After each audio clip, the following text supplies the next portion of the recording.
Úgy fent üdvözlöm a kedves nézőimet. Hello, Szabi! Hát... Na, hogy tetszett? Nagyon jó. Na, mesélj Szabikám a napodról, jó? Reggel bementem megint borjút etettem, aztán megint szögeltem, készítettem vele. Aztán bementem a fólia sátorba. A paradicsomoknak a szárát így lekapcsolgattam. És ennyi. És ez volt az egész napod.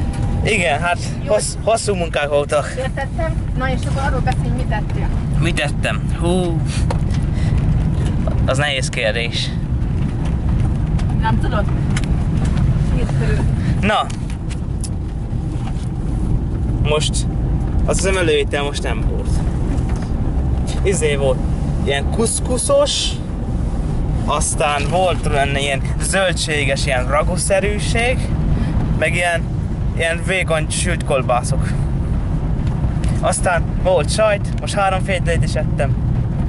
Ízlett is most. Jól tetted. Aztán volt valami kakaós vagy csokisféle süti. Az ennyi. Olyan volt, mint a piskót, ami össze volt esve.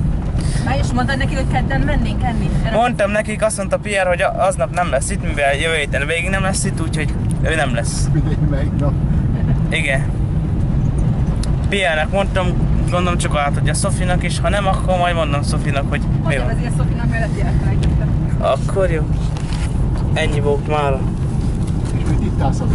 Ja, most valami valami ánis valami volt. Na, tudom mi volt? Víz volt benne, meg ánis Vízzel tudsz. kell felhígítani, pastis a neve. Pastis, igen. Pastis, igen, az dél-francia ital. Nem Igen. volt helyre egy 51-es az üvegre? Az a legjobb márka, de van másmilyen márka. Én azt nem láttam nekem. Én már csak azt látom ki valamit. Ánislikőr és vízzel kell felhígítani. Aha. Most azt ittunk.